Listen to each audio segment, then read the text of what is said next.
Assalamualaikum warahmatullahi wabarakatuh. Terima kasih kepada semuanya. Perkenalkan, nama saya Anissa Fitriani dengan NIM 12 11 22 12 0062. Di sini saya bersama teman-teman saya ingin mempresentasikan mengenai hidangan khas Indonesia, kuliner khas Indonesia yang menggugah selera menggunakan analisis STP. Sebelumnya saya ingin memperkenalkan teman-teman saya. Ada siapa aja, boleh diperkenalkan? Nama saya Devina Maura Wulandari dengan NIM 12 11 22 12 0019. Dan perkenalkan, nama saya Mai Artisya dengan NIM 12 11 22 12 0077. Oke, terima kasih. Kita boleh langsung saja ke materinya. Jadi tujuan dari presentasi hari ini yaitu ada 4 poin. Poin yang pertama ada untuk mengidentifikasi segmen pasar potensial untuk retail kuliner khas Indonesia. Yang kedua, menentukan target pasar utama untuk optimalisasi penjualan dan distribusi. Dan yang ketiga, adanya menetapkan posisi merek yang berbeda dari pesaing retail makanan lainnya. Dan yang terakhir, yang keempat, adanya merumuskan langkah implementasi strategi yang praktis dan terstruktur. Oke, next. Adanya segmentasi pasar di sini. Yang pertama, berdasarkan geografinya. Dari lokasi fokusnya itu, kita berada di Jakarta, Bandung, dan Yogyakarta, yang dimana ada kawasannya wisata dan pusat bisnis. Alasannya karena banyak wisatawan lokal atau mancanegara, masyarakat dan juga minat pada kuliner daerah. Dan untuk demografinya itu usianya sekitar 18 hingga 60 tahun, dan jenis kelaminnya itu laki-laki dan perempuan, dengan pendapatan per bulannya itu 2 hingga 15 juta per bulan.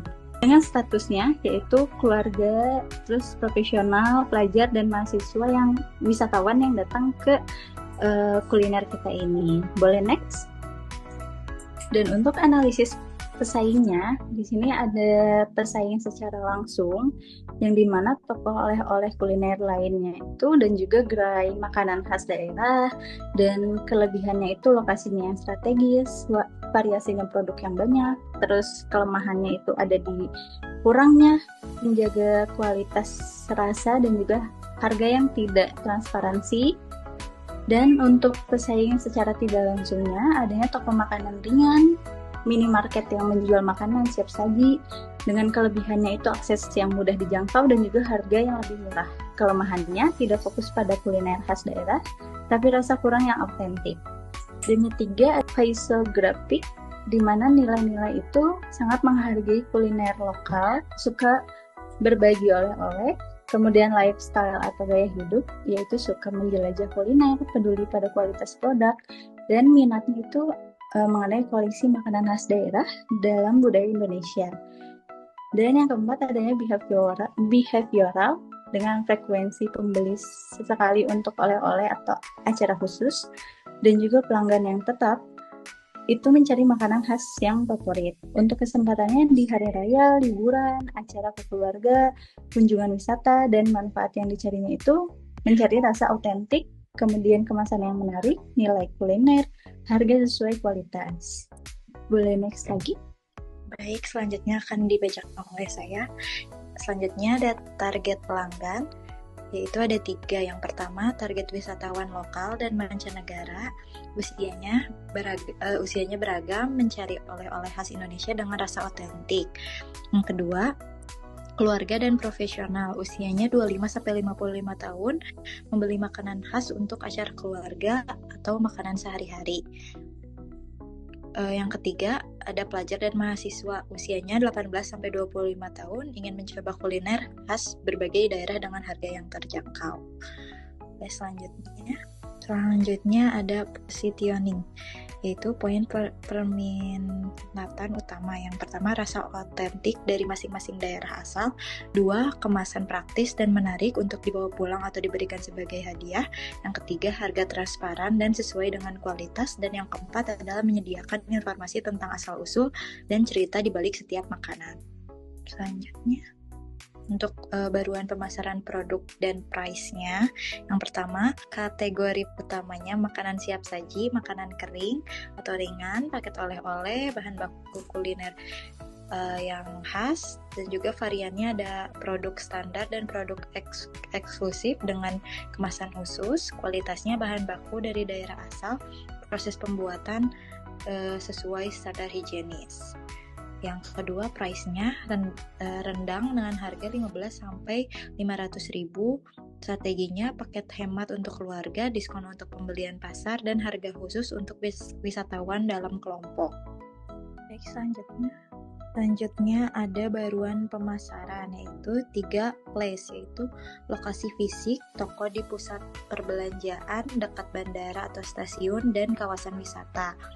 Distribusi penjualan online melalui marketplace dan website kami, layanan antar untuk pembelian dalam kota. Yang keempat ada promotion, yaitu online dan offline. Yang online itu konten sosial media tentang cerita kuliner, ulasan pelanggan, kolaborasi dengan influencer kuliner. Yang offline ada bazar kuliner, promosi di area wisata, kerjasama dengan hotel dan travel agent. Selanjutnya akan dibacakan oleh teman saya. Baik, untuk yang selanjutnya itu ada implementasi dan pengendalian.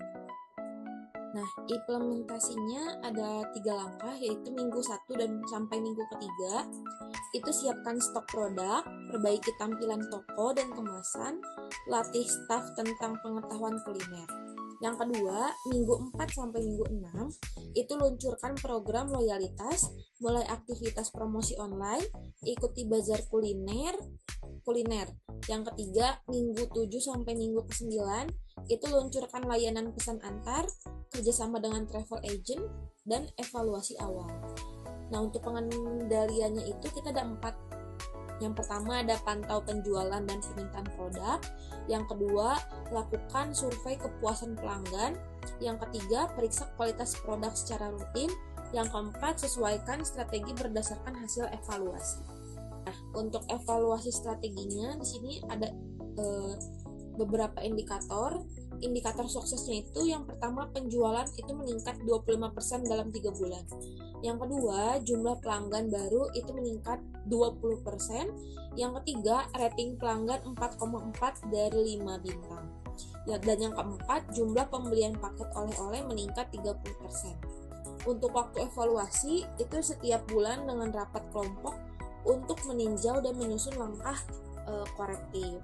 Nah, untuk kesimpulan, di sini implementasi strategi STP yang terintegrasi dengan bauran pemasaran 4P dapat membantu toko kemas makan khas Indonesia meningkatkan daya saing, menarik target pasar yang tepat, dan menjadi pilihan utama untuk kuliner khas Indonesia. Fokus pada rasa otentik, kemasan menarik, dan nilai budaya menjadi kunci keberhasilan strategi ini. Baik, mungkin itu saja yang bisa kami sampaikan dari kelompok kami. Mohon maaf jika ada salah-salah kata. Sekian dan terima kasih. Terima kasih.